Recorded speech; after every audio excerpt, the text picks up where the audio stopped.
నమస్కారం ఏఎస్సీ న్యూస్కి స్వాగతం. అద్దెకి మార్టులు సరుకులు సరఫరా చేసి ఏజెన్సీ వారికి సీఎంఎంఓ ఫణికుమారి సకాలంలో బిల్లులు చెల్లించకపోవడంతో ఆగ్రహం వ్యక్తం చేస్తున్నారు. జగనన్న మహిళా మార్ట్ నిర్వహణ సమయంలో మార్టులో అవసరమైన సరుకులు తక్కువ ధరలకు పలు రకాల ఏజెన్సీ వద్ద సరుకులు తీసుకొని కొంత సమయం తర్వాత బిల్లులు చెల్లిస్తుంటారు. గత 2-3 నెలల నుంచి ఏజెన్సీ వారి బిల్లులు చెల్లించకపోవడంతో శుక్రవారం అద్దెకి పట్టణంలోని స్థానిక గీతా మందిరంలో ఆర్పీలు అందరూ సమావేశాన్ని ఏర్పాటు చేసుకోగా విషయం తెలుసుకున్న ఏజెన్సీ వారు వారి వద్దకు వెళ్లి మాకు రావాల్సిన బిల్లులు ఇంతవరకు రాలేదని అడుగుతుంటే స్టాలిన్ బేబీ ఫణికుమారి ఎటువంటి సమాధానం ఇవ్వటం లేదని ఆర్పీల వద్ద వాపోయారు. ఎవరికీ తెలియకుండా మార్ట్ మూసివేయటంతో రావాల్సిన బిల్లులు వస్తాయో లేదో అనుమానంగా ఉందని కమిషనర్ సత్యనారాయణను కలిసి వారికి రావాల్సిన బకాయి గురించి వివరించి ఫణికుమారిపై ఫిర్యాదు చేస్తారని బాధితులు తెలిపారు. అది Shri Lakshminarayana general merchant Mysore sandal distribution. నేను గత 2 సంవత్సరాల నుంచి జగనన్న మహిళా మార్ట్కి సరుకు సప్లై చేయడం జరుగుతుంది. తర్వాత వాళ్ళు ఫస్ట్లో ఎమ్మటే ఇచ్చారు, తర్వాత కొంచెం బాగా లేట్ చేస్తున్నప్పటికీ పేమెంట్ ఆగుతుంటే సరుకు సప్లై చేయట్లేదు. తర్వాత 23/5వ తారీఖున లాస్ట్ బిల్లు 13,400 రూపాయలకి తీసుకెళ్ళడం జరిగింది. తర్వాత ఎన్నిసార్లు వాళ్ళని అడిగినా కానీ ఇంతవరకు సమాధానం లేదు. ఈ విధంగా మేము ఇప్పుడు స్టాలిన్ వాళ్ళతోటి ఫస్ట్లో నుంచి మాకు ఆమె ఫస్ట్లోనే మా దగ్గరికి వచ్చింది, ఆమె ద్వారానే మేము ఇవ్వడం జరిగింది. తర్వాత వచ్చేసేపటికి ఈ డబ్బులు ఇంతవరకు రాలేదని చెప్పేసి మేము అడుగుతూ ఉంటే ఇప్పుడు ఇక్కడ కళ్యాణ మండపంలో వీళ్ళు డ్వాక్రా మహిళలందరూ ఉన్నారని తెలిసి ఇక్కడికి రావడం జరిగింది. మాకు సంబంధించినటువంటి బిల్సు అట్లాగే లెటర్ హెడ్ మా కరెంట్ అకౌంట్ డీటెయిల్స్ అన్నీ ఇచ్చాము. కావున ఈ అధికారులందరూ సత్వరం ఈ చర్యను మాకు ఇచ్చేసి మా డబ్బులు మా అకౌంట్లో క్రెడిట్ ఇప్పించవలసిందిగా కోరుచున్నాము. ఫణికుమారిని కలిసి అడిగారు ఎప్పుడన్నా? ఫణికుమారి గురించి మేము అడగలేదు, ఈ మధ్య అడగలేదు. స్టాలిన్ అడిగితే స్టాలిన్ కూడా అడగలేదు, ఇప్పుడు అడగలేదు, ఈ బిల్లు వరకు అడగలేదు. అంతకుముందు వాళ్ళిద్దరూ కుడియడంగా ఒక 15 రోజులకు అటు ఇటు తిప్పించుకొని ఇచ్చేవాళ్ళు. ఇప్పుడు మాత్రం ఈ మధ్య అసలు 23/5 నుంచి నేను ఇంకెవరిని అడగలేదు. మా శ్రీరామ్ ఏజెన్సీసి మాది పిఎస్సి తాలూకా అండి. మాది జగనన్న మహిళా మార్ట్కి 51,800 ఇచ్చాము. మధ్యలో జమగా కొంచెం ఇచ్చారు, ఇంకా 37,420 రూపాయలు రావాలా. ఎప్పుడు వెళ్ళినా కానీ రేపురా ఎల్లుండా అని వాయిదా వేస్తున్నారు తప్పితే ఇంతవరకు ఇవ్వలేదు. 7 నెలలు అయింది. మినిమము 2023 7 నెలలు ఇచ్చాము, ఇంతవరకు బిల్లు రాలేదు. అది కాదు, అది మహిళలందరూ ఇక్కడ ఉండి మాకు ఈ బిల్లు మార్ట్ వాళ్ళని అడిగాము, అడిగితే రేపురా ఎల్లుండా అన్నారు. తర్వాత మహిళా మార్ట్ ఎలక్షన్ అయిపోయిన తర్వాత మూసేశారు కదా, ఇంకా మేము అడగటానికి ఎవరికి వీళ్ళు లేకుండా పోయింది. ఇప్పుడు వీళ్ళు అడిగారు కాబట్టి మేము దీన్ని సబ్మిట్ చేస్తున్నాము. నమస్తే అండి, నేను మహిళా మార్ట్లో ఫైనాన్స్ కమిటీలో పనిచేస్తున్నాను. ఇక్కడికి వచ్చేసరికి మొన్న పీడీ ఆఫీస్ నుంచి సార్ వాళ్ళు వచ్చి మేనేజింగ్ కమిటీ వాళ్ళని ఫైనాన్స్ కమిటీ వాళ్ళని అందరితో మాట్లాడాలని చెప్పని వచ్చారు. ఈ కమిటీ వేశారు అని తెలిసి మేము వెళ్ళాము.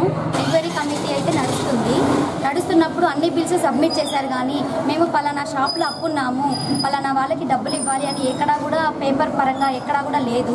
ఈరోజు మా దగ్గరికి శ్రీరామ్ ఏజెన్సీ వాళ్ళు, Lakshmi general stores, Shri Lakshminarayana general merchant వాళ్ళు మా దగ్గరికి వచ్చి మాకు డబ్బులు రావాలి, మీరు ఎలాగైనా పోరాడైనా మా డబ్బులు మాకు ఇప్పించండి అని చెప్పి మమ్మల్ని కన్సల్ట్ అవ్వడం జరిగింది. సో మేము ఈ పత్రాలని సేకరించి కమిషనర్ గారికి అప్పచెప్తాము. అలాగే మా మేడం గారికి పీడీ సార్కి కూడా అప్పచెప్పాలని నిర్ణయించుకున్నాము. వాళ్ళ డబ్బులకి ఎటువంటి సెక్యూరిటీ లేదు అని వాళ్ళు నమ్మారు కాబట్టి మాకు ఇచ్చారేమో అనిపిస్తుంది. వాళ్ళ డబ్బులు ఎక్కడికి పోవు, వాళ్ళ డబ్బులు వాళ్ళకి జమ చేసే బాధ్యత మేము ఫైనాన్స్ కమిటీ తరఫున నేను తీసుకుంటున్నాను. సో వాళ్ళ డబ్బులు వాళ్ళకి ఇప్పించే బాధ్యత నాది. ఇప్పుడు ముందు తర్వాతే మర్చెంట్ డబ్బులు వాళ్ళకి వెళ్ళిన తర్వాతనే మహిళల డబ్బులు జమ చేపిస్తానని చెప్పి నేను సందర్భంగా అందరికీ తెలియజేస్తాను.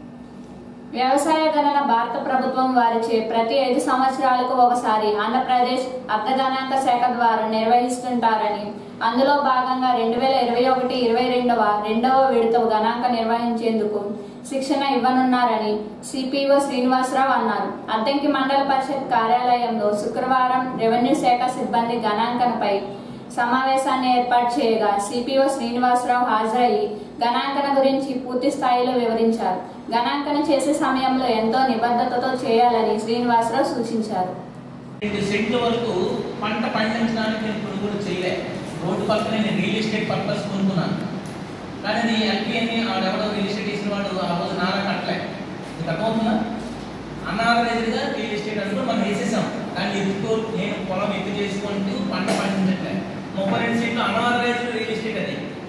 అంటే నువ్వు ఎవరికైనా అక్కడ సెంట్ 50,000 ఉంటే నేను 1,50,000 అమ్ముతానంటే ఉద్దేశం చేసి వదిలేశారు. ఇప్పుడు అది ఏం చేస్తారు, ఫస్ట్ మీకు ఆప్షన్ చూపించారు కదా, ఫుల్లీ ఆపరేటెడ్, పార్షియల్ ఆపరేటెడ్ చెప్పారు కదా. అక్కడ ఏం చేస్తారు వాడు, నేను ఎకరా 32 సెంట్లు నేను ఆ సంవత్సరం పంట పండించలేదు. చూడడానికి పొలంలాగా కనిపిస్తుంది. మీకు హైవే పక్కన చూడండి, అన్ని పొలాలు కూడా చూడడానికి పొలాల్లా కనిపిస్తాయి. కొంతమంది ఏంటంటే విసిగిపోయి వాడు సొంత దగ్గర 5 సంవత్సరాల తర్వాత ట్రాక్టర్తో అప్పుడు వాడు విత్తనాలు వేస్తాడు. ఎందుకు ఏం వేస్తాడు, maximum ground net, cotton raise చేస్తాడు. లేదా వాడికి ఎందుకు ఏంటంటే వాడి సంవత్సరానికి దాని మీద వచ్చే ఆదాయం, పెరుగుదల వచ్చే ఆదాయం ఎక్కువ ఉంటుంది. మీకు అర్థమవుతుంది. వాడు ఎందుకు పంట పండించాలంటే, పంట పండించడానికి 32 సెంట్లకు నాకు సుమారు 15,000 అయింది అనుకోండి. పంట వచ్చే ఉత్పాదకత 12,000 అయింది అనుకోండి, 3,000 నష్టం కదా నాకు. కాబట్టి నేను పండించడానికి ఇంట్రెస్ట్ చూపించను. కానీ భూమి పెరుగుదల ఎక్కువ ఉంది కదా. ఈ సంవత్సరం ఆ 32 సెంట్లు 30 లక్షలు అనుకోండి, నెక్స్ట్ ఇయర్ వచ్చేసరికి ఎంత అవుతుంది నాకు, 32-33 లక్షలు అవుతుంది. కానీ ఆ పెరుగుదలతో పోల్చుకుంటే ఈ వ్యవసాయం వచ్చే ఆదాయం ఎక్కువ కాదు కాబట్టి నేను పండించడానికి ఇంట్రెస్ట్ చూపించను. మీరు ఫస్ట్ ఏం చేస్తారంటే, అర్బన్లో ఉన్న వాళ్ళందరూ కూడా ముందు ఆ ఏరియాలో క్రాప్ ఏరియా గుర్తించండి. దీన్ని పెంచడానికి లేదు, మీకు అర్థమైంది, ఆల్రెడీ అయిపోయింది. 21-22లో మొత్తం పాత అర్ధంకిలో సుమారు 520 ఎకరాలు ఫీల్డ్ ఏరియా, మిగతా 200 ఎకరాలు కరెంట్ ఫాలో కావచ్చు, అదర్ ఫాలో కావచ్చు. అర్థమవుతుందని. అదర్ ఫాలో అంటే దాంట్లో అదర్ ఫాలో కింద వస్తుంది. 1 నుంచి 5 సంవత్సరాల వరకు సాగుబడి చేయని భూమిని అదర్ ఫాలో, ఆ సంవత్సరంలో సాగుబడి చేయని భూమిని కరెంట్ ఫాలో. మీకు తెలుసు కదా, కరెంట్ ఫాలోని అదర్ ఫాలో వెళ్ళిపోతుంది. అదర్ ఇంకా 5 ఏళ్ళ కంటే ఎక్కువ ఉంటుందండి, కల్చరబుల్ వేస్ట్ కింద వెళ్తుంది. 5 ఏళ్ళ కంటే ఎక్కువ అనుకోండి కల్చరబుల్ వేస్ట్. అసలు నేను 5 ఏళ్ళ తర్వాత కూడా కల్చరబుల్ వేస్ట్ పండించడానికి ఇష్టం లేదు నాకు. అసలు నేను అది ఎందుకు పండించానంటే, నేను ఇక్కడ నివాసితం కాదు, నేను ఎక్కడ విజయవాడలో ఉంటున్నాను. దాన్ని పండిస్తే ఎవరికి కౌలుకి ఇవ్వాలి, వాడికి 7 ఏళ్ళు కనుకుంటే భూమి చెందిపోతుందని భయం. కాబట్టి నేను కొంతమంది పెరినియల్ క్రాప్స్ వేస్తారు, సరుగుడు ఏదైనా వేయచ్చు. అలా కూడా వేయడానికి ఇష్టపడరు, ఎందుకంటే సరుగుడు వేస్తే ఆ భూమికి ధర కనిపించదు కంటికి. కాబట్టి ఫీల్డ్ కనిపించినట్టు ఉంచుకుంటారు. చూడండి, 20 ఏళ్ళ వరకు ఫీల్డ్ అలాగే కనిపిస్తుంది. చూసారా, సొంతంగా ఈ రైతుకి మొత్తం ఎక్కడ 32 సెంట్లు ఈ రామారావు అనే అభ్యర్థికి ఉంది, వీడికి 32 సెంట్లు వేసాడు, 20 ఏళ్ళు మీరు అంచనా వేసుకుని వెళ్ళారనుకోండి, మీ యాప్లో మీరు వేసుకుంటూ వెళ్ళొచ్చు. మీకు లాస్ట్కి వచ్చేసరికి మీకు సరిపోదు. మీకు అర్థమవుతుందా? మీరు రైతు వారిని చెక్ చేసుకుంటూ వెళ్ళాలి. అమావాస్య సందర్భంగా సింగరకొండ శ్రీ ప్రసన్నాంజనేయ స్వామి వారి దేవాలయంలో కదలి ఫలార్చన ఎంతో వైభవంగా జరిగింది. ముందుగా స్వామివారికి నిత్యం జరిగే అభిషేకాలు, పూజలు జరిపి స్వామివారిని అలంకరణ తదుపరి 11వ ఆవృత్తములుగా వేద పండితులు, అర్చకులు కలిసి 10,000 అరటి పండ్లతో అర్చన జరిపారు. కదలి ఫలార్చనలో భక్తులు, దాతలు పాల్గొని స్వామివారిని దర్శించుకొని తీర్థప్రసాదాలు స్వీకరించారు. మహానివేదన, మంత్రపు పుష్పము తదుపరి స్వామివారిని అరటి పండ్లతో అలంకరించారు.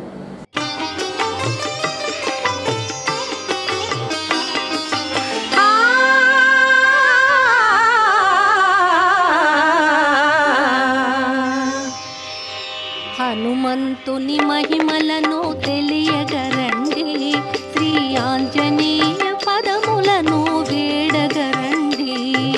హనుమంతుని మహిమలను తెలియగరండి, శ్రీ ఆంజనేయ పదములను వేడగరండి.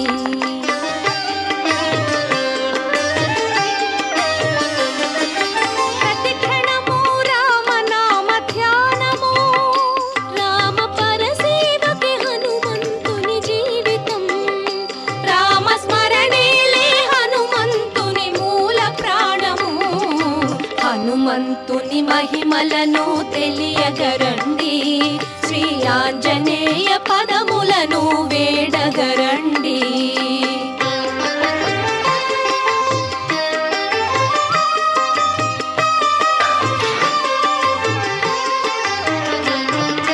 రామపత్ని జానకి జాడని తెలుపగా, సంద్రముని దాటనించి కాలముని పెంచే.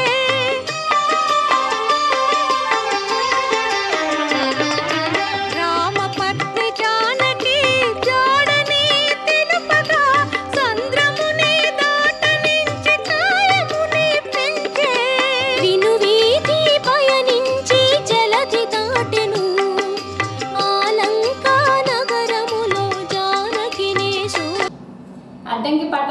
వార్డుల్లో ఎటువంటి సమస్యలు ఉన్నా వెంటనే అధికారుల దృష్టికి తీసుకొని రావాలని అద్దంకి మున్సిపల్ కమిషనర్ సత్యనారాయణ అన్నారు. శుక్రవారం అద్దంకి పట్టణంలోని 6వ వార్డులో కమిషనర్ సత్యనారాయణ సిబ్బందితో కలిసి పర్యటించి స్థానిక ప్రజలతో సమస్యల గురించి అడిగి తెలుసుకున్నారు. 6వ వార్డులోని ప్రజలు త్రాగునీటి సమస్యలు కమిషనర్ దృష్టికి తీసుకొని రాగా పరిష్కరిస్తారని చెప్పారు. 6వ వార్డులోని పలు ఏరియాలలో మురుగునీరు పారక ప్రజలు ఇబ్బందులు పడుతున్నారని కమిషనర్ దృష్టికి తీసుకొని వచ్చారు. అన్ని విధాలుగా సమస్యలు పరిష్కరిస్తారని హామీ ఇచ్చారు.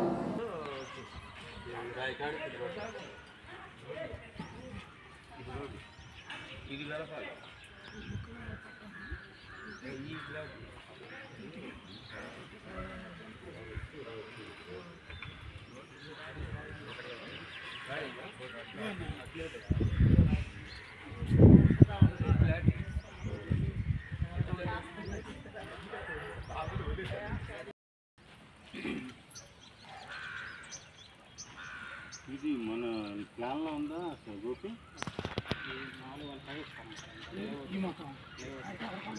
అంటే మరి వాళ్ళు మనకి అండర్టేకింగ్ కావాలి కదా, ఏమో మరి అండర్టేకింగ్ ఇచ్చిన తర్వాత అండర్టేకింగ్ ఇచ్చిన వాళ్ళు ఇస్తేగా మన రాదంటారా మొక్కలే కదా.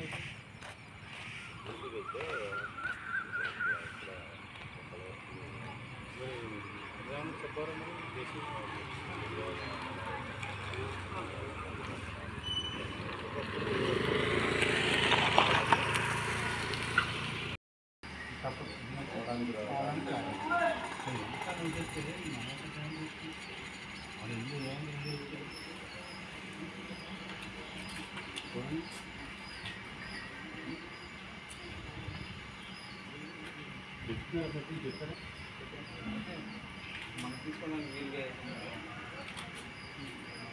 మనం తీసుకుని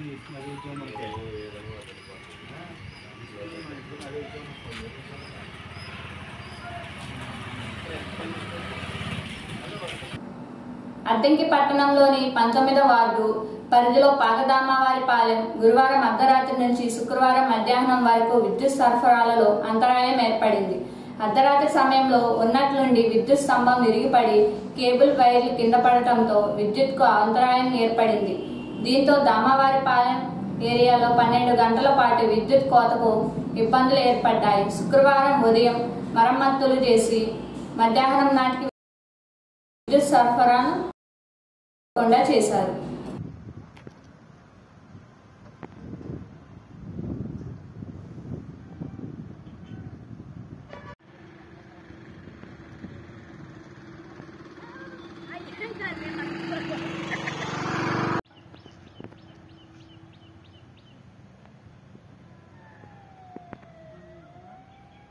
న్యూస్ రిపోర్టర్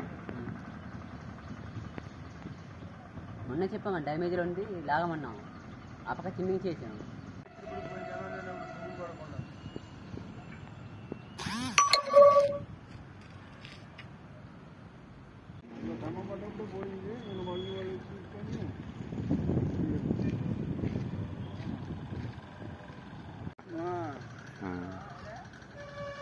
పడ్డప్పుడే తర్వాత లేదు.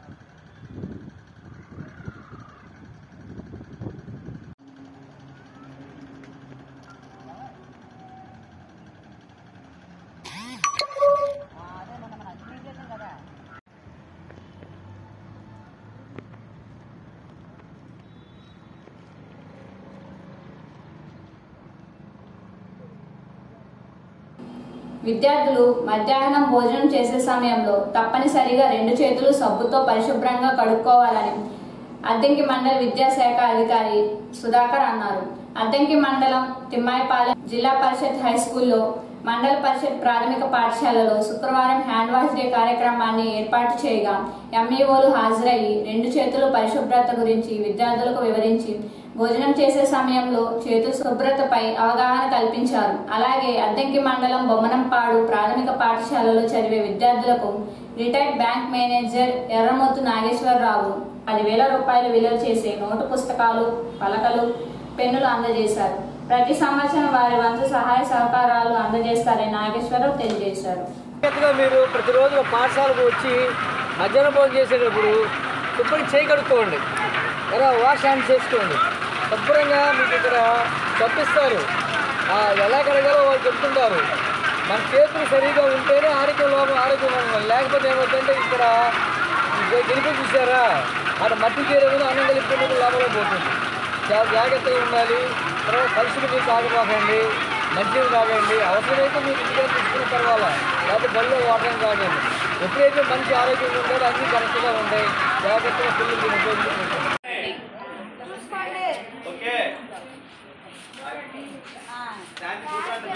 వీడియో తీస్తున్నాను సార్ నేను.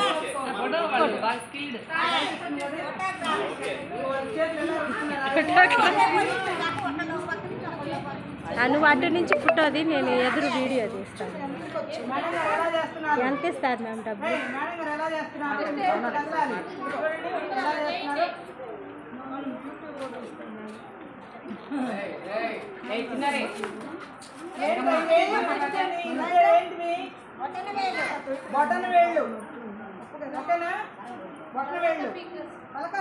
తర్వాత 5 ఏళ్లలో గోరులో ఉంటాయి కదా, అవి పోవడానికి నీట్గా ఇలాగా మీరు తిరగట్లా చేతులు రే, తర్వాత భుజాల మీద ఎత్తుకొని తిప్పు.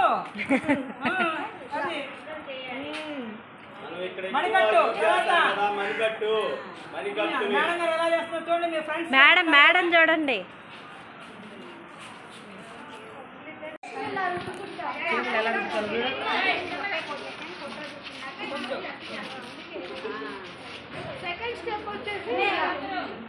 ఏదో స్టెప్లో మూవ్మెంట్ ఆగండి మేడం. అల్లూరి సీతారామరాజు 127వ జయంతి సందర్భంగా అద్దంకి పట్టణంలోని నందమూరి కళా పరిషత్ కార్యాలయంలో వేడుకలను ఏర్పాటు చేయగా త్రిమూర్తులు, వెంకట్రావు, రమేష్, PCH కోటయ్య తదితరులు కలిసి సీతారామరాజు చిత్రపటానికి పూలమాలలు వేసి నివాళులర్పించారు. భారతమాత సంఖ్యలను తెంచేందుకు ప్రాణాలను తెగించి పోరాడిన సాముద పోరాట విప్లవ వీరుడు అల్లూరి సీతారామరాజు అని నాడు దేశం మొత్తం మీద ఒక పోరాటం ఎత్తి విశాఖ జిల్లా మన్యం ప్రాంతం, గిరిజన ప్రాంతం నందు సాముద పోరాటం శరణ్యమని ఆలోచించి బ్రిటిష్ వారితో పోరాటం చేశారని త్రిమూర్తులు తెలియజేశారు. సీతారామరాజు గారి జయంతి జరుపుకుంటున్నాం. ఇట్లా మనం మర్చిపోయిన వీరులు చాలా మంది ఉన్నారు. సీతారాజు ఆయన కంటే ముందు కన్నెగట్టి ఆత్మంతులు, ఆయన తర్వాత అమరం వీరులు, దేశవ్యాప్తంగా చాలామంది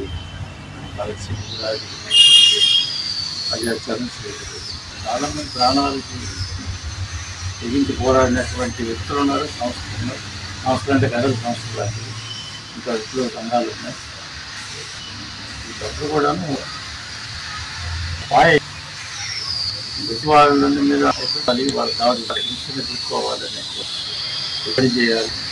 తర్వాత వచ్చి హక్కుల కోసం ప్రధానంగా పోరాటం అవన్నీ కూడా చాలా విలువైనటువంటివి.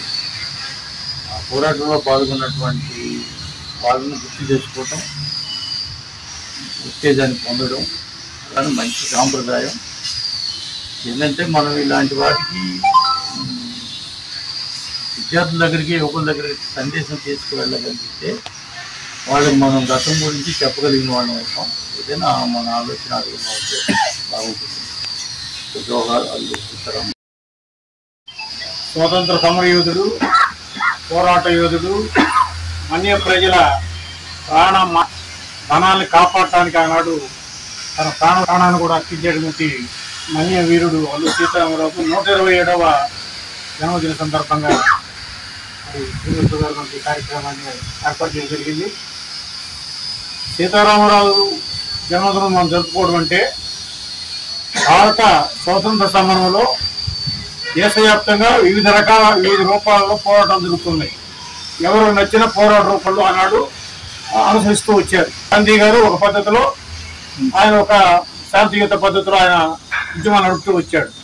కానీ అదే కాలంలో ఇక్కడ మన్య ప్రాంతం, విశాఖపట్నం, విజయనగరం ప్రధానంగా శ్రీకాకుళం, గిరిజన ప్రాంతాల స్థితి భిన్నంగా ఉంది. దేశ మిగతా కంటే అక్కడ పరిస్థితులు, ప్రజల దుర్భర పరిస్థితులు వేరేగా ఉంది. అయితే మన ఈనాడు సమాజంలో ఎన్నెన్నో జరుగుతుంది సంఘటనలు. స్పందించే వాళ్ళు ఎంతమంది ఉన్నారు ఈనాడు మనం. కానీ ఆనాడు సీతారామరాజు తన బాల్యం నుంచే తనకు ప్రత్యేకమైనటువంటి ఆలోచన ధోరణిని ఏర్పాటు చేసుకొని ఆ మన్య ప్రాంతంలో పడే గిరిజనులు పడే ఆ బాధల్ని దృష్టిలో పెట్టుకొని గాంధీ గారు దేశవ్యాప్తంగా జరిపే సత్యాగ్రహం పద్ధతిలో ఈ పోరాటం ఇక్కడ ఆ కార్యక్రమం ఇక్కడ మన వల్ల న్యాయం జరగదని చెప్పి సాయుధ పోరాటమే దీనికి మార్గం అని చెప్పి ఆనాడు బ్రిటిషు దొరల అప్రత్యాలకు ఎదుర్కోవడానికి సాంప్రదాయమైనటువంటి అందుబాటులో బాణ విద్య దాన్ని తన అనుచరులు కొద్దిమంది అనుచరులు 100-200 మంది అనుచరులతోనే తిరుగుబాటు చేశాడు. ఆ తిరుగుబాటు 2 సంవత్సరాల పాటు జరిగింది. ఆ 2 సంవత్సరాల పాటు అయినప్పటికీ కూడా బ్రిటిషు మూలాలను కదిలించినటువంటి పోరాటం అది. సరే చివరికి మరి ఏ పోరాటం కూడా చివరిదాకా విజయవంతం కొనసాగదు.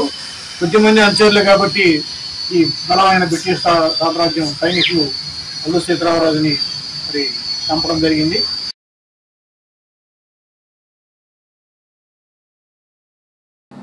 ఏఎస్ఎన్ న్యూస్ సమాప్తం. నమస్కారం.